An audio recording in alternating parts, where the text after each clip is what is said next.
All right, Bev, we're ready? Ready? Bev? Okay, good. Welcome to regular session of the Town Council. Please rise for the Pledge of Allegiance.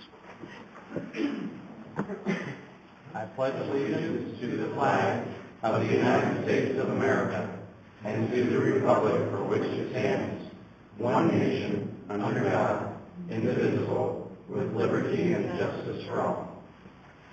Please remain standing. We have our invocation by Mr. Fred Wyndham of Temple Beth Havagot. Welcome. Thank you. Dear God, as we come together this evening, we acknowledge your presence amongst us and give thanks for the many blessings we enjoy in our lives. We are grateful to live in a country where we enjoy democracy and freedom. We appreciate the beautiful town of Fountain Hills, where we are continuously inspired by the beauty of your creation. We give thanks for our dedicated leaders who at considerable sacrifice of time and energy have devoted themselves to seek the good for all our citizens. We ask that you bless their deliberations as they gather this evening. We pray that your wisdom would guide their decisions and that they be granted the patience they will need to bring about a harmonious resolution to the many issues they face. Watch over them and their loved ones, and bless them with the knowledge of your love and concern for all creatures. Amen. Amen. Thank you very much. Roll call, please. Mayor Schlum? Here. Councilmember Cantino? Here. Vice Mayor Brown is absent. Councilmember Lachey? Here. Councilmember Hanson? Here. Councilmember Elke? Here. Councilmember Dickey? Here. Thank you very much.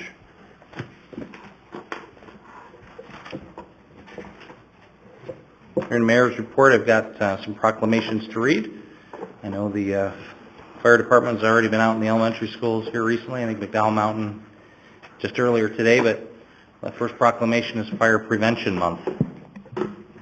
Whereas the town of Fountain Hills is committed to ensuring the safety and security for all those living and visiting our state, and whereas fire is a serious public safety concern both locally and nationally, and homes are where people are at the greatest risk of fire, and whereas nearly 3,000 people die each year as a result of home fires, and whereas roughly 2/3 of homes fire death resulted from home fires in which no smoke alarms are working. They cut the chance when they're working of dying in a reported fire in half. Whereas the National Fire Protection Association recommends at least one smoke alarm on every level of the home, including the basement, outside all sleeping areas, and in all bedrooms. And whereas informing the public about the importance of smoke alarm installation and maintenance serves as an essential step toward increasing the public safety from home fires. And whereas the town of Fountain Hills first responders are dedicated to reducing the occurrence of home fires and home fire deaths and injuries through prevention and proper education. And whereas the town of Fountain Hills residents are responsive to public education measures and are able to take personal responsibility to increase their safety from fire, especially in their homes. And whereas the theme of Fire Prevention Month 2010 is Smoke Alarms, a Sound You Can Live With, actively works to motivate Fountain Hills residents to implement smoke alarm recommendations in their homes. So that's Fire Prevention Month, so check your smoke detectors.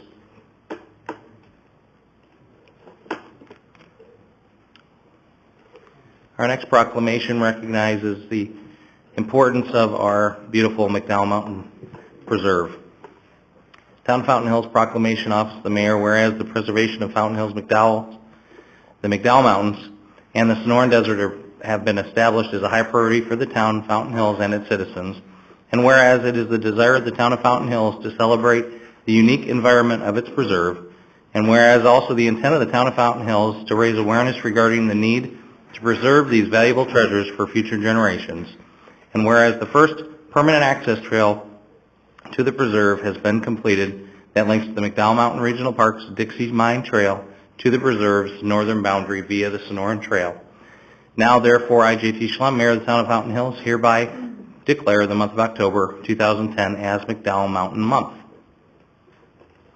And I don't know who will be joining me, but many kids will be joining me, and hopefully their parents, on October 23rd to hike the McDowells on that very trail in the morning at 8 o'clock. So more to come on that. The next proclamation is regarding something very important to us here in Fountain Hills, and that's customer service. Whereas by Senate Joint Resolution 166, the United States Congress has designated the week of October 4th through 8th, 2010 as National Customer Service Week, and requested that the President issue a proclamation in observance of this week. Whereas various federal, state, and local government officials throughout the country are taking the same time to recognize, thank, and commend all customer service professionals for their dedicated service to the citizens that they provide service to. Whereas the Town Council would like to express its sincere thanks and appreciation for the outstanding service provided to the citizens of Fountain Hills on a daily basis by the customer service representatives of our town. Whereas the Town of Fountain Hills, the Town Council recognizes and commends the customer service representatives for fulfilling the town's commitment to providing the highest and most efficient level of customer service. Now therefore, I, G.T. Schlum, Mayor of the Town of Fountain Hills, hereby proclaim the week of October 4th through 8th as Customer Service Week in Fountain Hills, and respectfully ask all citizens to join in expressing thanks for the outstanding work performed by the customer service representatives of the Town of Fountain Hills throughout the year. Those are the proclamations. And now we have a couple of presentations to be made. First of which is by Stephanie Siete, to talk to us about drug prevention, and she is with Community Bridges. So welcome, Stephanie. Thanks for coming out today. Thank you. Let me get this set up. I'm going to give a brief overview of a little more of the factual side of Proposition 203, which is about medical marijuana. And as you heard, I work for an agency that specializes in drug treatment and detox. So I consider myself an expert in the field of drug knowledge. So that way, tonight, if you guys have any questions, I can give you some background on marijuana. But just, I want to share with you more of the impact that it'll have on us if this does go into effect. So some of the information, who it's sponsored by is the Arizona Medical Marijuana Policy Project, and you can see I've got their website featured on the PowerPoint here if you want to see who some of the sponsors are. And they're really backed by people with a lot of money. We're talking billionaires, not necessarily millionaires, a little more than that. And it'll give you some interesting insight into who this is supported by. What exactly is Prop 203? First and foremost, I think the general public really needs to know that the only agency that's going to have oversight of the medical marijuana industry will be the Arizona Department of Health Services. You'll see throughout the presentation, basically, police, court, prosecutors lose all authority. It all falls into the hands of the Arizona Department of Health Services. Who will be available? Who will be able to obtain a medical marijuana permit? Any person over the age of 18 will be able to obtain one for medical purposes from a doctor. So basic requirement, if you're 18 and you have pain, we'll discuss that in a moment as to what that really means. Written certification, again, therapeutic, calming, benefits from marijuana is what they're stating in this proposition. Your assessment process is not required to be conducted in person. So you might state that you have neck pain. A woman might state that she has menstrual cramps. Pain. Some of the oversight, though, what we're looking at, or what they're stating in Prop 203, is that people who are suffering from cancer, HIV, hepatitis, some of the debilitating diseases is what they're stating. But to give you facts, statistics states that have already implemented propositions, roughly 2 to 3% of the population are those who are cancer patients. 2 to 3% of those who have the cards actually are cancer patients. So it leaves another 97, 98% with that chronic pain. Nausea, seizures, this is what they're stating would be some of the reasons that someone would need to obtain a medical marijuana card. Okay, so you can be under the age of 18 to obtain a card, as long as you have a parental, as long as one parent agrees to it and a doctor agrees to it. If they sign off on it, you'd be able to obtain a card. if you were 17. So that would mean that maybe a kid in high school with one of your kids could have a card and could possess marijuana legally amongst other teenagers. I think everyone knows it, but it's really important to note that marijuana is not an approved drug by the FDA. Marijuana does not meet any current standards for a prescription drug product. Marijuana is actually a classified Scheduled I drug, and that really means that it has a high potential for abuse. So it's interesting that it's marketed in this proposition as medicine when it has a high potential for abuse. Also, when you really break down what Prop 203 states, a card holder, so somebody who obtains this license, can purchase 2.5 ounces of marijuana every 2 weeks. That's enough for almost 200 joints every 2 weeks. And it would not be illegal to possess 2.5 ounces and carry that on you at, say, high school if you had a card. Patients can grow their own marijuana.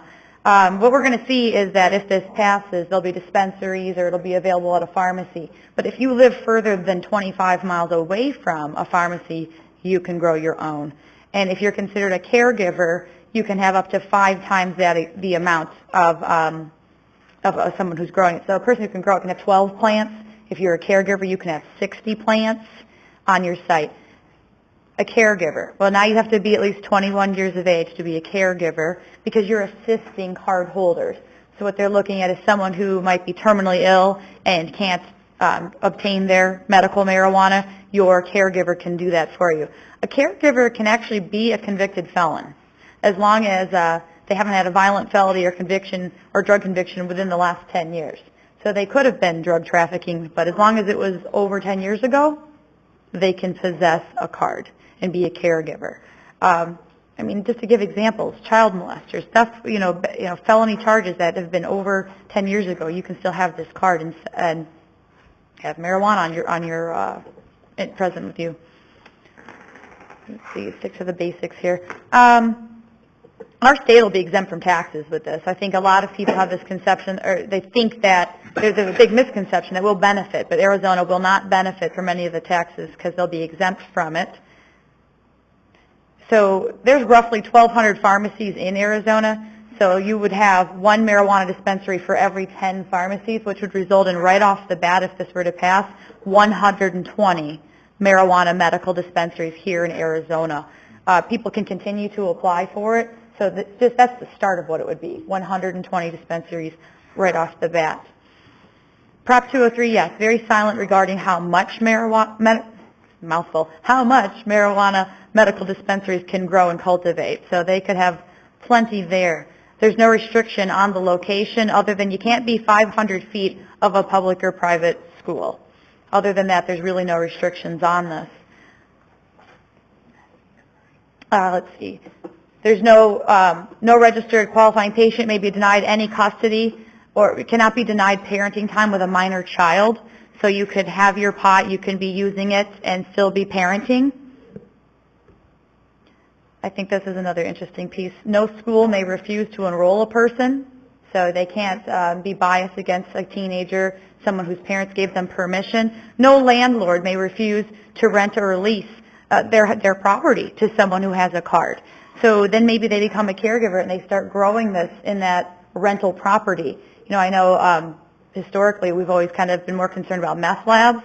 Well, think about a marijuana residence where homes will have hazardous waste because they'll have to possess, all the chemicals to grow this.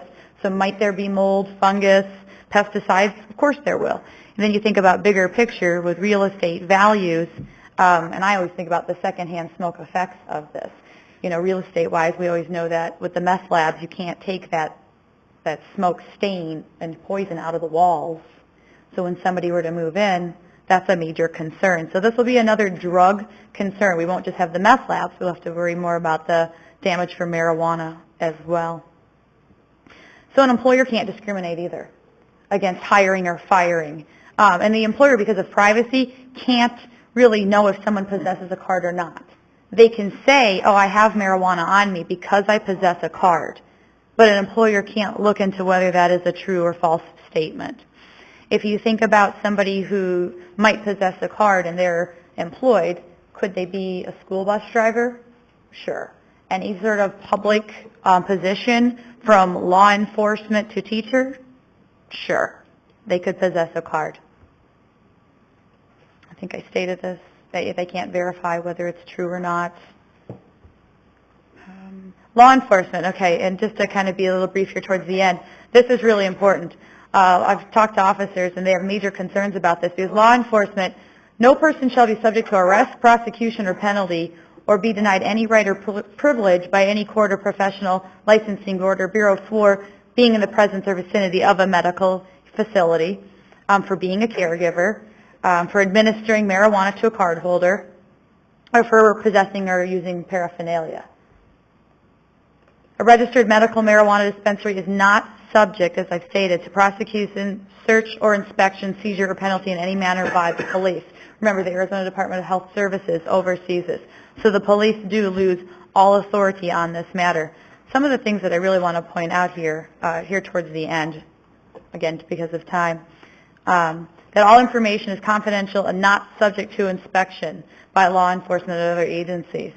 So give an example of what the Arizona Department of Health Services can do. They can do an inspection on a dispensary.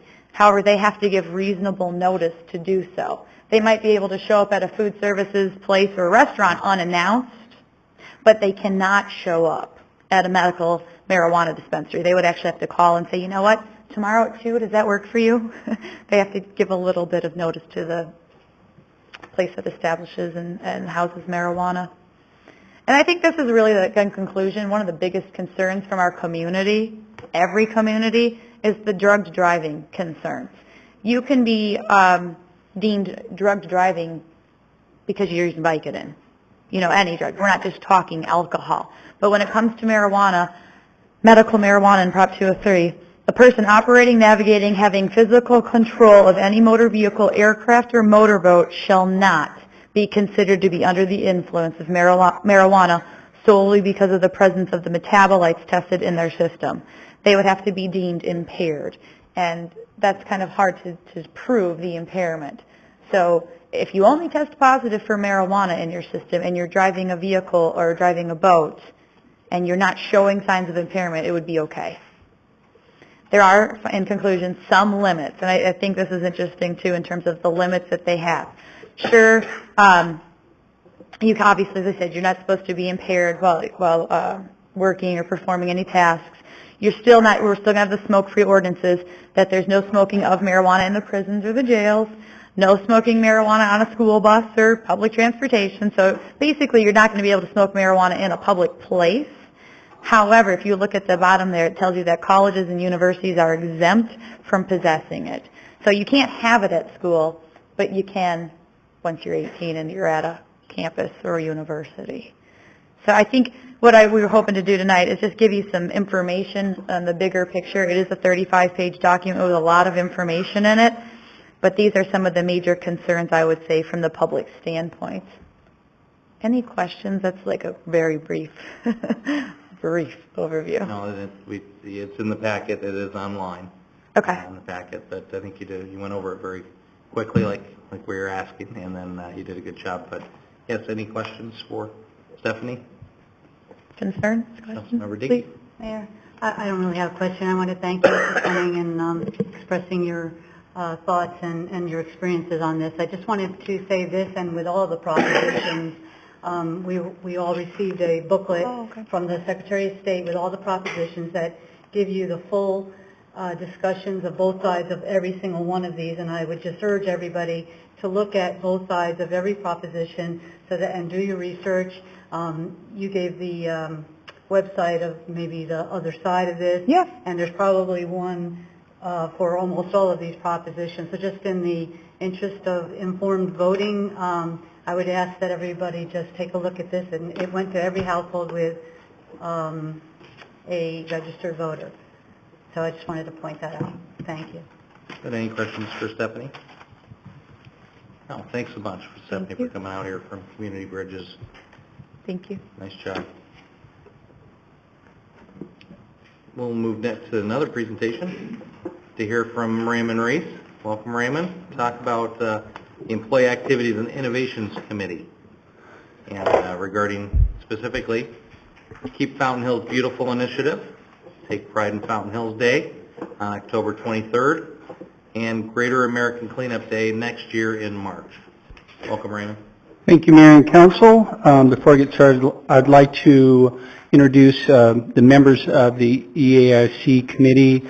Heather Ware, who is not here tonight. We have Reno Getty, who works over at the community center, and Nan Norton, who works at the courts. Currently, the EAIC committee is working on the Fountain Hills Take Pride Day and food drive, and all of you have a gift bag up there. It's a reusable shopping bag that we are going to be giving to the participants that volunteer for the event. So what is the event? The event is it's a time to give citizens and staff the ability to donate their time and effort to work on town projects to show that they really care about their community. Last year, the event was called Make a Difference Day, and we actually held it on the National Make a Difference Day. This year, we just decided to change the name to Take Pride Day. We focus on working on town-owned facilities and buildings, but this year we've decided to expand that, and we've invited the schools to suggest projects that we could work on at their facilities as well. We've contacted all the schools, the charter schools, even the preschools. We've done a very good campaign effort with the local businesses. They've joined with us, and they're putting our flyers in their windows to promote our event. And we're also encouraging them to participate in the event as well. And like you said earlier, Mayor, it is on October 23rd from 9 a.m. to noon, and it's going to be over at Golden Eagle Park. Now, I'd like to take off my EAIC hat and put on my environmental hat and talk about the Great American Cleanup Day and Keep America Beautiful. Fountain Hills is part of the Valley-wide Recycling Partnership known as VRP, and that is a public-private organization that promotes recycling across the valley at various large sporting events and other larger municipal events. It's headed up by the cities of Phoenix and Tempe. One of our members is Keep Phoenix Beautiful, and they were at our last VRP meeting, and they made an announcement that the city of Phoenix is going to be was chosen to be the national city, or the city that kicks off the national Great American Cleanup Day. And they're looking for neighboring communities to participate in that event as well. And that event is going to focus on trash pickups along streets, roads, neighborhood streets, working on park trails, removing graffiti, doing neighborhood recycling projects, maybe a plastic bag collection contest in our local schools, things like that, just general cleanup. And that's an event that we would really like to be involved with. Well, you know, these activities take a good deal of time to organize, and staff has regular jobs. So how can we do this, and how can we do this more efficiently? Well, we can do this in partly by forming a community-based affiliation with Keep America Beautiful. And we can call that organization Keep Fountain Hills Beautiful, because we know Fountain Hills is beautiful, and we do want to keep it that way. And why is it a good idea? Because this would be a community-based committee. It would, the members of that committee would be made up of faith-based groups, civic organizations, local residents, businesses, staff, and our schools. So we'll have a good mix of people that will be representative on that. The Keep America Beautiful organization will come into Fountain Hills, and they will train that committee. They'll be able to train them on how to organize volunteers, how to fundraise, how to solicit donations, plan events, and they'll provide support to that committee throughout the year. Staff is currently looking at sponsorships or a grant to fund the initial Keep Fountain Hills Beautiful organization.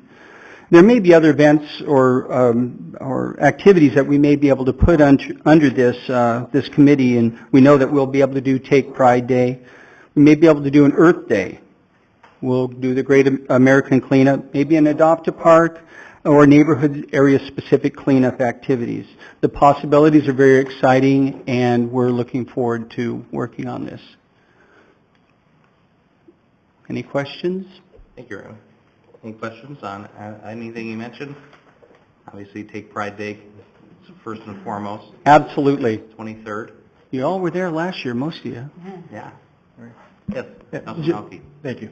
Raymond, thank you very much for your presentation, and for those residents out there that are listening to this and that didn't have an opportunity to take advantage of it last year, it was a wonderful event. It would, not only are you providing a service to the community, but I met a lot of interesting people last year that I hadn't met in the town, and it really reminds you of the wonderful town that we live in, and it provides you that additional sense of community, so thank you for the work that you and the committee are doing. Thank you. Anyone else on this item? Good, thank you very much, Raymond. We'll move on to next item, just call the public. Any speaker cards tonight? No, Mayor. I know Councilmember Hanson probably has something to say about homecoming week. Go Falcons! It's on her mind, I imagine. Yes, Appreciate great you. parade last night. It was Thank a- you for all that attended, and go root for the home team. Yeah, we got a tough game Friday. It's not a cakewalk homecoming game. Usually they're a little easier. Payson's a tough team.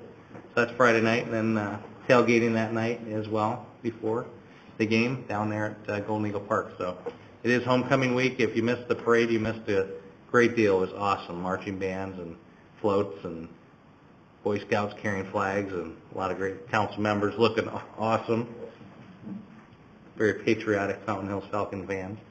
But that was terrific. So thank you for reminding us with the bear and the pom-pom. Looks good. Next item is going to the consent agenda, so I'll look for a motion to approve items 1 through 3 as listed. So moved. And second? Second. Roll call, please. Councilmember Dickey? Aye. Mayor Schlam? Aye. Councilmember Leger? Aye. Councilmember Hanson? Aye. Councilmember Cantino? Aye. Councilmember Elke? Aye. Mayor 6-0. All right, thank you. Move on to the regular agenda. Item number 4 is consideration of appointing 4 citizens to serve a 2-year term beginning October 1 through September 30th, 2012 on the Planning and Zoning Commission. I move to appoint Stan Connick, Richard Fulper, Angela Strohan, and Richard Turner. Can I get a second? Second. All in favor indicate by saying aye. Aye. Opposed? Mayor 6-0. Thank you very much. And if you're appointed and you're here, please stand up and we'll say hello. See a few of you. Thank you for stepping up. We got some. And thank you to all the applicants. It's terrific to have the community interest in serving their community in such a high-paying role, volunteer role. A volunteer role, of course, here on our Planning and Zoning Commission. So thank you very much and wish you great success. Item number 5 is consideration of accepting the recommendations of the Fountain Lake Islands Citizen Committee to develop and maintain the 3 islands as natural areas. Mark?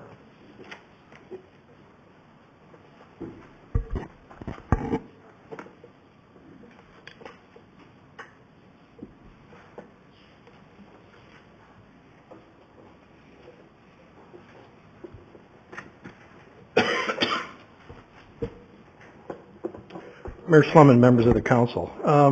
About almost 2 years ago, Mr. Schmidt had attended a council meeting and spoke to the council about the possibility of coming up with a long-range strategy and policy for the continuing maintenance and preservation of the islands. At that meeting, the council gave him direction and asked him to take that particular item back and discuss it with the Park and Rec Commission. He did that, and the Park and Rec Commission at the time expressed to him that they were supportive of the idea, at least the concept, and wanted him to go back and flesh it out. From that point, he put together a committee that he's going to talk about in a few minutes that was instrumental in coming back with some recommendations. It took him some time to work through the process. It included, as we moved into the process a little bit, working with staff, myself, and almost several dozen members of this committee was formed together. Had representatives even come in from the Game and Fish Habitat Department to bring their expertise as well. Mr. Schmidt is also a local resident, and he's the executive director of the Science Center of Inquiry, so he brings obviously professional credentials to the group as well. As I mentioned, there were a dozen of volunteers. He's really focusing more on the really long-term strategies on how the islands will be restored to their natural condition and perpetuated. And then most importantly, in this day and age, they are responsible for putting this together, but also taking care of the funding thereof through the volunteers and getting donations, and not only to reestablish the islands as natural areas, but perpetuate them as such. So with that, I will turn it over to Mr. Schmidt.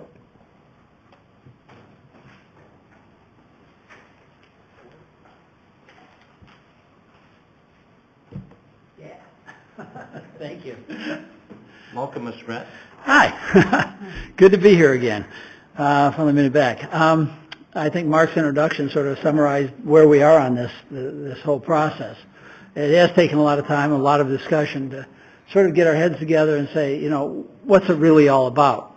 So I'd like to just sort of walk you through a little bit of what we've proposed, and thinking of the history. You know, we got together as a project really to create a long-term plan to support the development and usage of the islands. One of the problems we found in the initial going around when I got into this was without a plan, you keep changing directions on a frequent basis depending on the climate. And with a plan, you can actually spend some time and move forward to it, but it has to be a plan that people can buy into and is consistent with everything else going on in the community. But essentially, we see the islands provide an outstanding place for maintaining a natural botanical garden. It provides habitat for local and transient wildlife. This in turn is an attraction treasured by our citizens. There are a lot of diverse opinions as to what the island should look like. Everybody has their own personal opinion, and they're all good. What we really wanted to do, though, is try to flesh out and see if there was some common ground that we could work on. So we looked at the islands one at a time. There are 3 islands out there.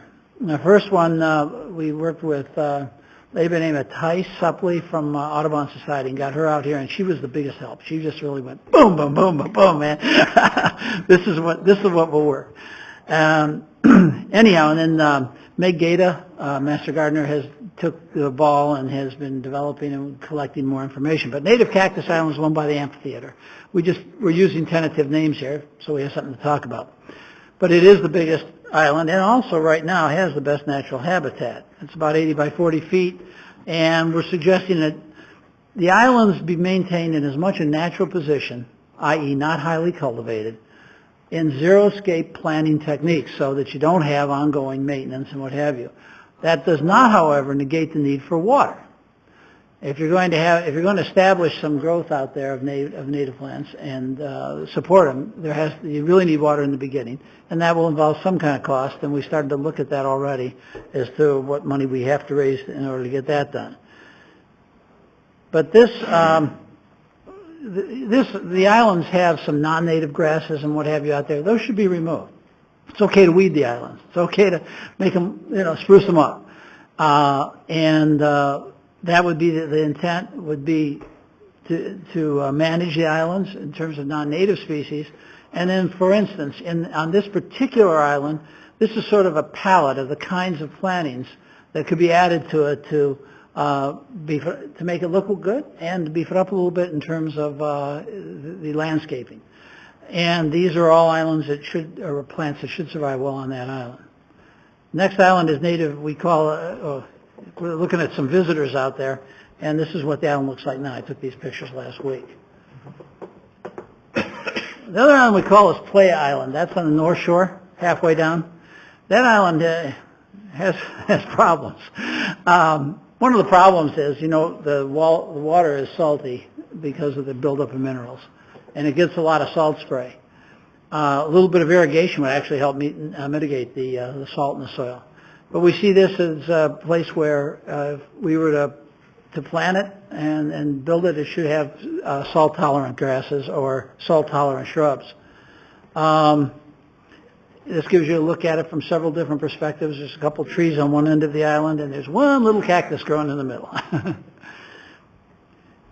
We would look at it as adding some creosote, staghorn trees, jojoba, and with some wildflowers out there. And wildflowers in the sense of, no, we're not making a garden, we're making a desert landscape kind of thing. And that would be the recommendation. Here's some of the island birds that visit there often. Shorebird Island is the one over by the Veterans Memorial. And that has a unique attraction to wildlife, especially the shorebirds. It's a lot of shallow water over there, not at this island, but around the edge there. And we get an incredible variety of these shorebirds coming through. And by the way, all the birds I'm talking about, they're the transient ones, they're not the coots.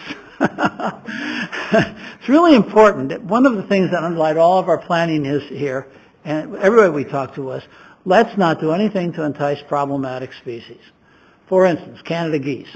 If they breed out there, you want to destroy the nest, you want to get rid of them. Because what they do is they talk their buddies into staying rather than going home. And we want all the snowbirds to go home, right? Only kidding. But seriously, the problem with the geese is that if they do develop a habitat here that's appealing and start nesting, they do coax a lot of other ones to stay, and that becomes unhealthy for the entire population. So it's really a disservice to them. Coots are here because of grass. Geese come because of grass, not because of the shade on the islands. And I don't know what to do about the coots. Mark does, so he's good at that. Anyhow, but this island here is, as you can tell, it's been very barren. And it's in an area that I feel very special about. I think it should be spruced up. I think we should have a nice, and there we would see some short grasses and short desert flowers kinds of things on the island. And would probably involve on this island particularly bringing in some topsoil. It's a very rocky base there now, but it would be easy to get habitat going there from all the advice we have. Here's some of the shorebirds that you find out there. And I want to tell you, they're just cool. That's a black-necked stilt. They don't come around very often. Isn't that a cool bird? And the one up there? Tell me it's cool. Thank you. Okay, issues to be addressed. We need a watering system on each island as we develop. We see this as a couple-year project. We would recommend starting off with the one over Shorebird Island, over by the Vets Memorial. Getting that one undergoing, and move on to the next one, and doing it with some support for the Sonoran Conservancy, kids that we can recruit, and a lot of people have said they want to volunteer and help on this project. So watering system needs to be our topsoil and compost, plants as specified, signage in the future. That would come in the future, and it's not something we have in any budget kind of things we're thinking about right now, but that once it's done, we really need to communicate what we're doing. And what we need is approval of the plan by you. Creation of a specific plan for each island, which we would do immediately following approval of a long-range plan from this group, and fundraising to support the water, soil, and what have you, and volunteers to help with planning, and that's what myself and several, we're not an official committee. We see ourselves as an extension of the Greening the Downtown Committee, and have tried to make sure that we're paying attention to what's going on there, and we're consistent with all those efforts. But here's it. Here's the criteria. This is what's important. Designation of the islands to be naturally wild green areas as opposed to highly sculpted and managed areas. Focus on developing plant communities of desert plants using xeriscape concepts. Management of plants by weeding out non-native species and only trimming when necessary to ensure plant health. Limit necessary cultivation and management activity from September through February. Be compatible with the greening of the downtown. Keep the islands wildlife friendly while at the same time not supporting problematic situations such as the permanent residence by geese or coots. And city funding is very scarce, and we know we can't come to you for money. Anyhow, that's where we are right now. If you like that plan and want to put it in and give it to Mark and say, by the way, and I'll conclude by saying working with Mark has been a joy. He's guided me and he's coached me along, and we've really had really good support from him all the way down the line. I think our heads are all in the same place. So with that, I will say thank you for having me, and hope this moves forward. Okay? Thank you very much. Any questions? We may have a question or two. Any questions from council on this highly controversial item? How soon can you get started? We hope in the next month. No, it's I mean, perfect. that would be the idea, is to try to get moving certainly in November. Well, we certainly feel fortunate to have a resource like yourself and plugging in so many other good, smart people, and then have another opportunity for people to volunteer in something that they're passionate about is just tremendous. I think you've brought forward a great presentation, and Thanks. appreciate your sensitivity to the budget and being willing to fundraise and do those things yourself. And special thanks to some of you on the council who have dropped me notes now and then and kept encouraging it, and I really appreciate that. Thank you so much. Awesome. Thank you again. Public? Anyone from the public on that item? No, sir. All right, thank you. Mayor? Yes, Councilmember Leger.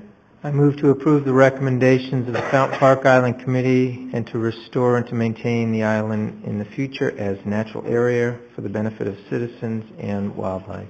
Second. All right, first, second, any discussion? Councilmember Dickey. Mayor, thank you. When you said it could be compatible with the greening, would it be okay with you if our Centennial Committee discussed it as being part of maybe the Centennial? Absolutely. Okay. Thank you. Very good. All right, got a motion and a second. All in favor indicate by saying aye. Aye. Opposed? Mayor, 6-0. Thank you very much. Thank you again, Mr. Schmidt. Thanks, Mark. All right, next item, council succession direction to the town manager. I don't think we had anything there tonight. Item 7, summary of council requests and reports on recent activity by town manager. Sir, nothing at this time. Nothing tonight? Mayor. Councilmember Dickey.